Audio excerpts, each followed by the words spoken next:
soul. I live for you alone. Every breath that Nous te remercions vraiment. Cette parole que tu vas libérer ce soir au travers de moi, je veux qu'elle soit totalement et pleinement ta parole, qu'elle trouve des cœurs pour s'ancrer, pour des vies à transformer, des cœurs à consoler, des forces à donner, des maladies à ôter au nom de Jésus, des pères à transmettre. Toute la gloire te revient, Seigneur. Dans le nom de Jésus. Amen. Nous allons continuer. Nous sommes aujourd'hui à notre 10e jour. Alléluia. J'ai vu que d'autres églises ont commencé. J'ai vu que l'église ICC a commencé leur 12 jours aussi. Alléluia. Nous commençons aujourd'hui. Nous sommes en train de finir par la grâce de Dieu. 10e jour de jeûne. Merci Seigneur. Merci Seigneur. Après les 2 jours par an, ne te venge pas sur la nourriture, tu n'as rien fait. Doucement, doucement. Amen. Il ne faut pas percer ton estomac. Alléluia. Amen. 10e jour. Aujourd'hui, nous attaquons la dernière étape de nos 12 jours de jeûne et de notre enseignement, le cœur de Dieu, notre cible en 2021. On avait scindé l'enseignement en 3 parties. La première partie, c'était connaître le cœur de Dieu. La deuxième partie, c'était toucher le cœur de Dieu. On vient de la terminer hier. On l'a terminé hier. Et la troisième partie maintenant, aujourd'hui, c'est avoir le cœur de Dieu. Alléluia. Cet objectif en 2021 de toucher le cœur de Dieu, qui est notre cible, bien sûr, va passer par le fait d'abord de connaître le cœur de Dieu. Alléluia. Lui faire plaisir. Alléluia. Connaître ce cœur-là, pour lui faire plaisir, connaître mieux afin de pouvoir le toucher. Si nous ne connaissons pas quelqu'un, nous ne pouvons pas faire les choses qui lui fassent plaisir. Nous avons essayé jusqu'à présent, au travers des enseignements qu'on a reçus pendant ces 9 jours, à connaître et à toucher le cœur de Dieu. Mais il y a une chose qui est très importante. Alléluia. C'est le fait de pouvoir avoir le cœur de Dieu. Connaître le cœur de Dieu va nous permettre de le toucher. Mais avoir le cœur de Dieu va nous permettre de toucher le cœur de Dieu dans une autre dimension. Alléluia.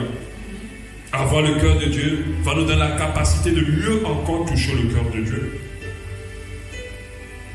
Quand notre cœur finit par battre au rythme du cœur de Dieu, alors tout simplement nous pouvons toucher son cœur. Alléluia. Et nous allons voir pendant ces 3 derniers jours qui restent aujourd'hui, samedi et dimanche, comment avoir le cœur de Dieu. Je vais l'introduire aujourd'hui et demain on verra la première étape pour avoir le cœur de Dieu. Et dimanche, j'enseignerai sur la deuxième étape pour avoir le deuxième moyen d'avoir le cœur de Dieu. Avoir le cœur de Dieu est très important et au-dessus du fait de connaître le cœur de Dieu. Alléluia. Est très important. Par exemple, tout bon serviteur devient excellent dans son service à son maître lorsqu'il finit par avoir l'esprit de son maître, avoir le cœur de son maître. Alléluia. Quand un serviteur commence à avoir le cœur de son maître, il va pouvoir mieux servir son maître et anticiper même sur les choses que son maître même lui a pas dit. Parce qu'il connaît le cœur et il a le cœur de son maître. Et des fois, généralement, on dit, il est rentré dans ma tête, il est rentré dans mon esprit. Pour les femmes qui avaient des fois des ménagères, elles doivent vous connaître. Mais arrivé un moment de leur perfection de service, elles doivent avoir votre cœur. Quand elle a votre cœur, alors il y a des choses auxquelles vous n'avez même pas besoin de, vous n'avez plus besoin de lui dire. Comme elle a votre cœur, elle sait comment faire. Alléluia. Être un bon leader dans le domaine du leadership, c'est d'arriver à un certain moment de notre leadership à donner notre cœur à ceux qu'on conduit. Vous savez, toujours dire aux gens ce qu'ils doivent faire, c'est fatigant. Arrivé un moment, c'est important que la personne prenne ton cœur pour savoir sans que tu lui dises certaines choses quoi faire. Alléluia. Donc, nous avons tout intérêt à chercher à avoir le cœur de Dieu. Quand tu leads les gens, tu conduis les gens, que ce soit dans le domaine professionnel, que ce soit dans le ministère, et que ces personnes n'arrivent pas à avoir ton cœur, tu vas faire énormément d'efforts. Et beaucoup de leaders s'épuisent en route. Le souhait de tout bon leader, c'est que ceux qui le conduisent, ceux qui l'accompagnent, aient son cœur. Pour qu'il n'ait plus à dire beaucoup de choses. Et qu'ils comprennent eux-mêmes tous seuls plusieurs choses. Qu'ils anticipent même des choses. Et même dans la lignée même de ce qu'il n'a même pas demandé, qu'ils puissent aller faire des choses qu'il n'a pas demandé, mais qui sont en harmonie avec le cœur du leader. Alléluia. On a aussi l'histoire de Moïse. Il avait voulu conduire le peuple de Dieu comme Dieu lui a demandé. Arrivé un moment, son beau-père dit, tu vas te fatiguer. Si toi, tu veux faire tout, catégorise les gens et redonne-leur des responsabilités. Fais la délégation. Il a fait ça. Mais arrivé un moment, ça ne marchait toujours pas. Et qu'est-ce que Dieu a fait? Dieu lui a dit, choisis 70 hommes des anciens d'Israël. Et qu'est-ce que Dieu a fait? Dieu a pris de l'esprit de Moïse qu'il a mis sur eux. En fait, il a pris le cœur qu'il avait donné à Moïse et il a donné aux 70 pour que le ministère soit plus facile pour Moïse. Alléluia. Pour que le ministère soit plus facile pour Moïse. Nous avons ce passage-là de Nombre 11-16. L'Éternel dit, Nombre 11-16, l'Éternel dit à Moïse, assemble auprès de moi 70 hommes des anciens d'Israël, de ceux que tu connais comme anciens du peuple et ayant autorité sur lui. Amène-les à la tente d'assignation et qui s'y présente avec toi. Je descendrai et là je te parlerai. Je prendrai de l'esprit qui est sur toi et je le mettrai sur eux, afin qu'ils portent avec toi la charge du peuple et que tu ne le portes pas toi seul. Donc, Dieu a demandé à Moïse, c'est vrai que tu as organisé, tu as fait tout, mais tu ne vas pas arriver. Parce que malgré que Moïse s'était organisé, c'était encore compliqué. Et Dieu a dit, c'est bon. En fait, c'est parce qu'ils n'ont pas ton cœur. Ils ne comprennent pas ce que toi tu as compris. Ils ne réalisent pas ce que toi tu as réalisé. Donc, amène-moi ces personnes-là. Je vais prendre 70 qui vont t'aider, à qui je vais te donner le même cœur que toi tu as. Et la charge va être moins lourde parce que tu ne seras pas le seul à avoir le fardeau. Parce que le fardeau que j'ai mis en toi, dans ton cœur, sera aussi dans leur cœur, puisque je leur ai donné ton cœur. Alléluia. Nous comprenons là que c'est bien beau de connaître quelqu'un. Pour lui faire plaisir, c'est bien beau de maîtriser quelqu'un. Mais je pense qu'on arrive dans une dimension de toucher quelqu'un quand on finit par avoir le cœur de cette personne. Alléluia. Surtout si cette personne est importante pour nous et qu'on tient vraiment à lui faire plaisir, on arrive vraiment à pouvoir lui faire plaisir comme il faut quand on a son cœur. Alléluia. Et c'est ce que nous devons rechercher avec Dieu. On ne finira jamais de connaître Dieu. Mais lorsqu'on a le cœur de Dieu, on arrive à lui faire plaisir. Lorsqu'on a le cœur de Dieu, on saura faire des choses qu'il faut, qui vont réjouir son cœur et toucher son cœur. Alléluia. Amen. Le but de Dieu, c'est que nous lui ressemblions. C'est son objectif. Non seulement il nous a fait à son image, mais il a orienté notre vie à lui ressembler. Pas physiquement. Alléluia, parce que Dieu est esprit. Pas physiquement. Mais à lui ressembler dans la constitution de son cœur. Parce qu'on dit tel est le cœur de quelqu'un, tel il est. Le cœur représente la personnalité d'une personne. Et le but de Dieu, c'est que nous lui ressemblons. C'est pour ça que je suis un peu contre les messages du développement personnel. Parce que ces messages nous envoient à nous développer de nous-mêmes. Pendant que nous devons nous développer pour ressembler à Christ. Et Christ qui ressemble à Dieu. Alléluia. Nous devons ressembler à Christ et Christ ressemble au Père. Alléluia. On le voit en Jean 14, 8, où Jésus nous dit clairement que ne cherche pas Dieu, il est avec toi parce que moi je suis Dieu. Philippe lui dit, Seigneur, montre-nous le Père et cela nous suffit. Jésus lui dit, et il y a si longtemps que je suis avec vous et tu ne m'as pas connu, Philippe. Mais en fait, Jésus n'était pas le Père de manière physique, mais il avait le cœur du Père. Il ressemblait au Père. Il était le Père dans sa constitution intérieure. Alléluia. C'est pour ça qu'il a dit, je suis avec toi depuis là, et puis tu demandes, montre-moi le Père. Il dit, celui qui m'a vu, a vu le Père. Qu'est-ce qu'on dit des fois? à des gens lorsqu'on a des meilleurs amis qui ont su prendre nos cœurs. Tu veux gérer une affaire avec moi? Il dit, gère avec ma soeur. Elle n'est pas ta soeur, mais tellement vous êtes amis, vous avez le même cœur. Gère avec ma soeur. Et puis, mais je vais gérer ton... Non, elle c'est moi. C'est ce qu'on dit non généralement. Elle c'est moi. Parce que ce que tu as fait avec moi là, mais tu vas faire avec tu verras que c'est pareil. On va réfléchir pareil, on va te dire la même chose. Ça nous arrive des fois avec ma femme, quand quelqu'un veut prendre des conseils chez un, puis continuer à aller prendre encore sur l'autre, la personne se rend compte que oui, maman Christ m'avait dit la même chose. Ou bien le pasteur m'avait dit la même chose. On a le même cœur. Tu vas prendre conseil sur l'autre, tu vas passer sur l'autre, on va te dire la même chose. Alléluia. Elle c'est moi. Si tu veux faire avec elle, c'est moi. Et c'est ce que Jésus entend de dire. Il dit que le cœur que j'ai, c'est exactement celui de Dieu. Ce que je suis à l'intérieur, c'est exactement le Père. Alléluia. Ne crois-tu pas que je suis dans le Père et le Père est en moi? Les paroles que je vous dis, je ne le dis pas de moi-même. Et le Père qui demeure en moi, c'est lui qui fait ses œuvres. Croyez-moi, je suis dans le Père et le Père est en moi. Croyez du moins à cause de ses œuvres. Le Père doit être en nous. Le cœur du Père, nous devons l'avoir. Dieu veut que nous ayons des cœurs comme Christ. Alléluia. C'est en cela que nous saurons le plaire. Le cœur que Christ avait, c'était le cœur aussi du Père. C'était le cœur du Père. Quand il disait que ma nourriture était de faire la volonté du Père, c'est parce qu'il avait le cœur du Père. Et il savait pourquoi le cœur du Père battait. Il savait pourquoi le cœur du Père supplirait. Il savait quelles sont les personnes que le cœur du Père aime. Il savait pourquoi le Père lui l'a envoyé. Il connaissait les pensées du cœur du Père. Alléluia. Parce qu'à un moment donné, ce n'est pas qu'il cherchait à connaître le Père. Il avait revêtu le Père en ayant le cœur du Père. Et tout adorateur, tout chrétien doit atteindre cette dimension, doit chercher cette dimension. Une dimension au-delà de connaître Dieu, d'avoir le cœur de Dieu.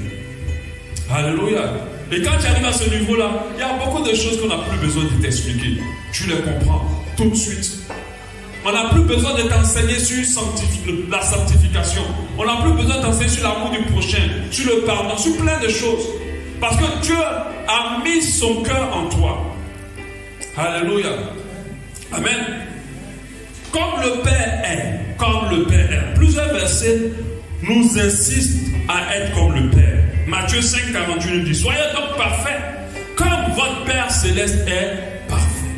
En fait, il parle pas, quand il parle de perfection, il parle d'être dans notre cœur. Parce que notre cœur nous représente. C'est pour ça que quand Dieu nous regarde, il ne regarde même pas tout ce qu'on a de maquillage, d'apparat. Il y a des gens qui portent des filles qui portent des jupes en dessous même de leurs pieds, mais ce sont des grosses impudiques.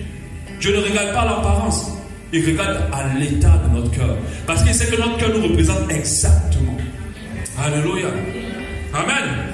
Luc 6, 36. Soyez donc miséricordieux comme votre Père est miséricordieux. Et nous avons compris la dernière fois que la miséricorde fait partie du caractère de Dieu. En fait, Dieu est en train de nous dire, ayez mon cœur. Amen. Ayez mon cœur. Dieu veut que nous ayons son caractère. Il est miséricordieux, il veut que nous le soyons aussi. Il est parfait, il veut que nous le soyons. Il est fidèle, il veut que nous soyons fidèles. La fidélité fait partie de son caractère. Il est bon, il veut que nous soyons aussi bons comme lui est bon. Alléluia. En fait, il veut en vrai que nous soyons comme lui, selon la constitution de son cœur. Que nous ayons tout simplement le même cœur que lui. Alléluia. Quand nous lisons la Bible, nous nous rendons simplement compte qu'elle nous demande simplement de devenir comme Dieu. En fait, quand tu lis très bien la Bible te demande juste de devenir comme Dieu. Je n'ai pas dit de devenir Dieu, de devenir comme Dieu. Jésus est venu nous montrer le modèle de ce que Dieu est en réalité. Alléluia. C'est pour cela qu'il a demandé de l'imiter. En imitant Christ, on révèle le cœur de Dieu. Alléluia. Tout ce que la Bible nous demande, c'est de ressembler à Dieu. Dieu est amour. Dieu est miséricordieux. Alléluia. Dieu est rempli de compassion envers des gens. Dieu est saint. Amen. Il dit que ceux qui le connaissent, qui savent qu'il est saint, doivent se sanctifier. Éphésiens 4, 32 dit, soyez bons les uns envers les autres, compatissant, vous pardonnant réciproquement, comme Dieu vous a pardonné en Christ. Alléluia. Et puis on parle encore de la bonté de Dieu en Proverbe 3:3. Que la bonté et la fidélité ne t'abandonnent pas. Lis-les dans ton cœur, écris-les sur la table de ton cœur. Tel Dieu est, tel il veut que nous soyons. Tel Dieu est, tel il veut que nous soyons. Et nous avons un verset qui en parle, 1 Jean 4:17. Tel il est, tel nous sommes aussi dans ce monde. C'est en cela que l'amour est parfait en nous, afin que nous ayons de l'assurance au jour de l'avènement.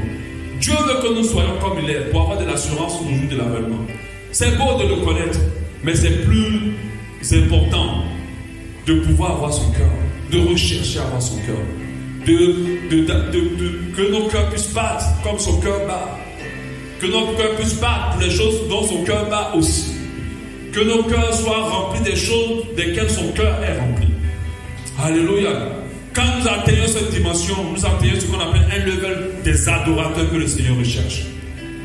Des adorateurs que le Seigneur recherche. Là où Dieu a de la compassion, tu auras aussi de la compassion.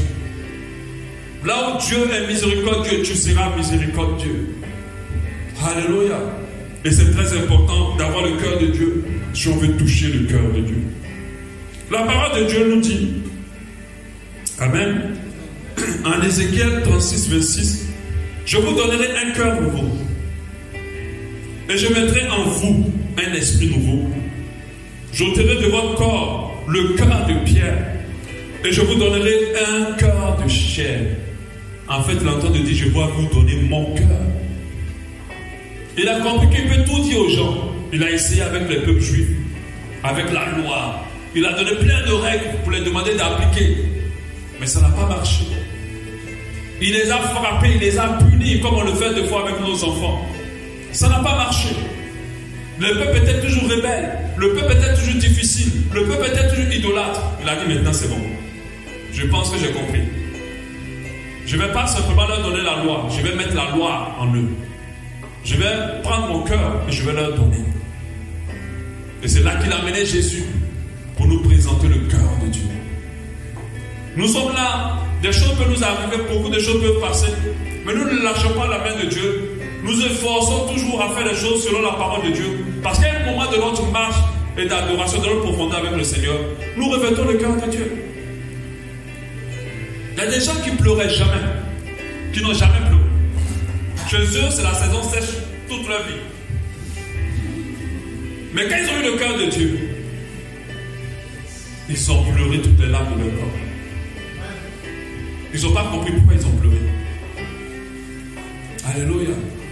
Parce que Dieu est compatissant, Dieu est sensible. Dieu aime les gens. Alléluia. Donc Dieu nous demande, il nous dit qu'il va nous donner un cœur nouveau.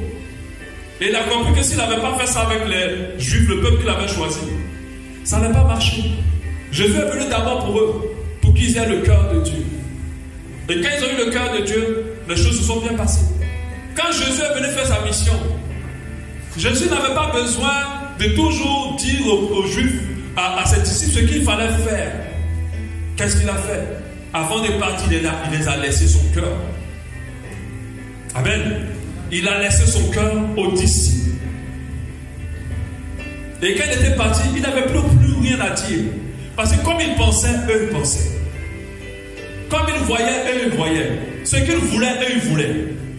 Le caractère qu'il avait, ils avaient aussi ce caractère. On est en train d'écrire le cœur de quelqu'un. Alléluia. Il n'avait pas besoin encore de revenir pour dire non, ne faites pas comme ça, c'est pas comme ça que je vous ai montré. Il s'est arrangé à ce que tous ceux qu'il allait laisser, les disciples et les autres, puissent prendre son cœur. Et c'est en cela que ces personnes arrivaient à plaire à Christ. C'est en cela que ces personnes arrivaient à plaire à Dieu. Parce que le cœur que Christ a laissé, c'était le cœur du Père. Alléluia. Nous avons tout intérêt à chercher à avoir ce cœur nouveau-là. Sachez que c'est le cœur du Père qui veut nous donner et que nous devons recevoir. Si nous voulons être nous-mêmes, nous n'avons rien compris. Je sais que le monde nous conseille d'être nous-mêmes, mais c'est une grave erreur. C'est pas mauvais d'être soi-même, mais c'est très mieux d'être comme Dieu. Alléluia. Tout le but d'un enfant de Dieu, c'est de ressembler à Dieu. C'est vrai qu'on nous donne beaucoup d'enseignements pour dire vous êtes des dieux, vous êtes des petits dieux. Mais les gens ne comprennent pas la profondeur de ce qu'ils nous disent. C'est vrai que c'est dans la Bible. Mais ce n'est pas par rapport à la manifestation de la puissance de Dieu. On n'a pas le pouvoir de créer. Et puis Dieu ne meurt pas. Amen. Pendant que nous mourons. Mais quand on dit que vous êtes des dieux, c'est à cause du cœur qu'on a reçu. Un Dieu, il fait du bien aux gens. Alléluia. Un Dieu est une réponse à un besoin. Un Dieu n'est pas égoïste. Un Dieu qui existe pour lui. Mais il a existé par amour. Pas qu'il existe pour nous, mais il manifeste de l'amour exactement pour nous. Alléluia. Donc il est très important pour nous d'avoir ce nouveau cœur. Un adorateur qui veut toucher Dieu doit chercher à avoir le cœur de Dieu. Doit prier pour ça. Seigneur, donne-moi ton cœur. Tu dois le dire comme ça. Seigneur, je veux avoir ton cœur. Tel que je suis, ce n'est pas comme ça que je veux être. Je ne veux pas me développer moi. Je veux ressembler à ton Fils. Celui qui a porté ton cœur, qui nous a présenté ton cœur. Je veux ressembler à Christ. Je veux me porter ton cœur en moi, Seigneur. Donne-moi ce cœur nouveau. Lorsque nous avons le cœur de Dieu, nous discernons facilement sa volonté. Amen. Une chose est de demander, c'est vrai. Des fois, même quand tu demandes à Dieu, tu as l'impression qu'il t'a répondu. Mais la réponse que tu as reçue, des fois, ce n'est pas ça. Ce n'est pas la réponse de Dieu. Mais quand tu as le cœur de Dieu, tu n'as pas besoin de demander. Tu sais déjà ce qu'il veut que tu fasses. Alléluia. Et tu peux mieux toucher son cœur. Parce que dans son cœur, il y a ses pensées. Dans son cœur, il y a son caractère. Alléluia. Et quand tu cherches Dieu ainsi, tu discernes beaucoup de choses qui se passent autour de toi concernant ce que Dieu attend de toi. Alléluia. Nous avons tous intérêt de revêtir le cœur de Dieu. À partir de demain, nous allons parler de le premier moyen pour avoir le cœur de Dieu. Le premier moyen pour avoir le cœur de Dieu. Je t'encourage à être là. Parce que notre cible en 2021, c'est de toucher le cœur de Dieu. Mais je pense que si cette année 2021, on révèle le cœur de Dieu, ça serait le plus grand cadeau. Ou bien le plus grand succès en réalité. Ou bien la plus grande joie. Certains l'ont déjà revêtu. Mais ce cœur-là peut se renforcer en toi. Alléluia. On va prier. Gloire à ton Seigneur.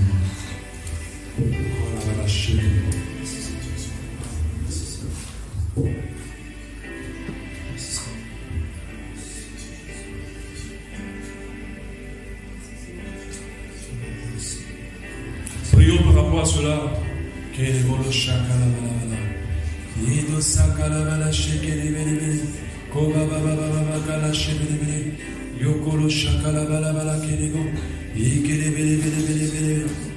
Seigneur, donne-moi ton cœur. Donne-moi ton cœur, donne-moi ton cœur. Dis, donne-moi ton cœur. Je vais avoir ton cœur, Seigneur. Je vais avoir ton cœur. Je vais avoir ton cœur. Je vais atteindre ce niveau-là où je revêtis complètement ton cœur. Que ton cœur soit en moi, qu'il explose. Que ton cœur soit en moi, qui me forge au nom de Jésus. Je vais avoir ton cœur.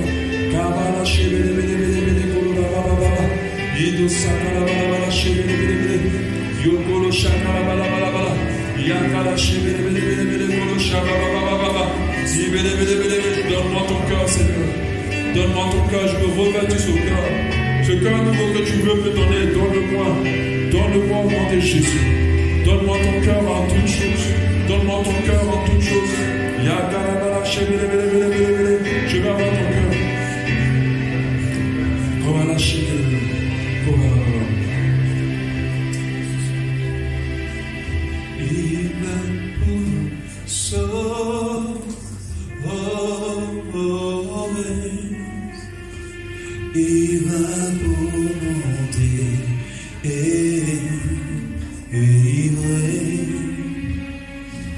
Levons nos mains vers lui. il nous relèvera, il va pour nous sauver.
Il va pour nous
Seigneur.